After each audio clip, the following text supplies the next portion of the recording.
आज हम बात करने वाले हैं डॉक्टर बगीचा सिंह मिन्हास की। भारत के बेबाक अर्थशास्त्री।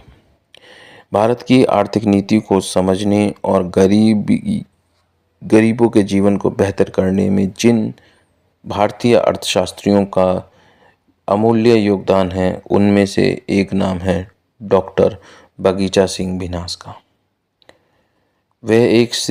वह एक प्रभावशाली अर्थशास्त्री थे।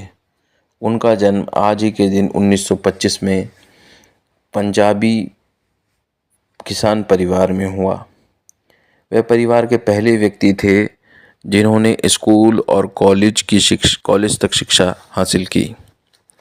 1949 में उन्होंने कृषि में बीएससी की डिग्री ली और 1953 में अर्थशास्त्र की एमए की डिग्री ली। पंजाब विश्वविद्यालय से प्राप्त की। 1955 में वह अमेरिका चले गए और स्टैमफोर्ड विश्वविद्यालय से 1961 में उन्होंने पीएचडी की पदवी हासिल की।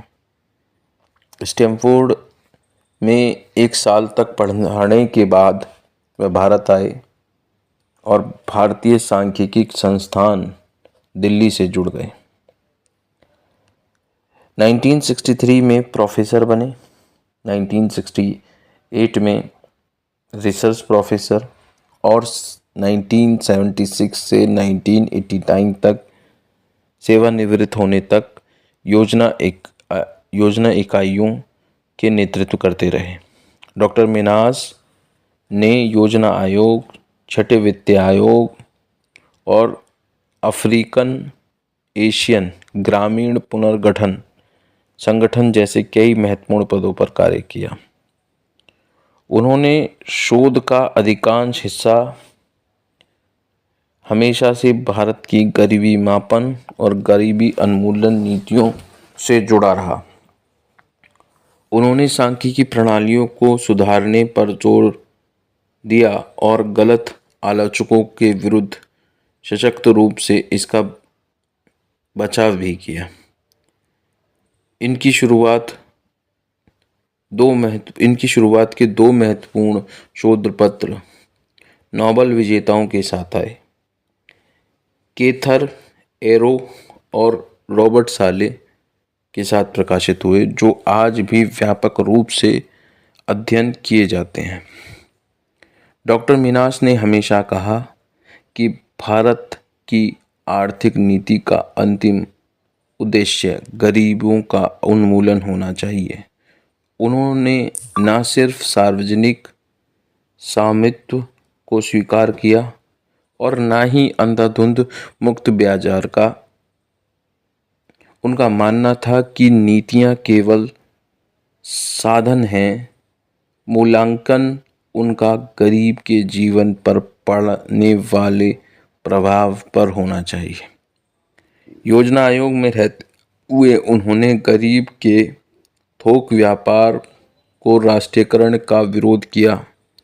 उनका तर्क था कि सरकार का नियंत्रण अंततः गरीब किसानों को नुकसान पहुंचाएगा, और वह सही भी साबित हुए और सरकार को अपना निर्णय वापस लेना पड़ा। बाद में उन्होंने आयोग से इस्तीफा दे दिया, सरकार से परेशान होकर, और आपातकाल के दौरान इंदिरा गांधी को सीधे आपातकाल हटाने और राजनीतिक बंदियों की रिहाई का सुझाव दिया। वह सिर्फ एक अर्थशास्त्री नहीं, बल्कि बेदाग चरित्र वाले निष्ठावान व्यक्ति थे।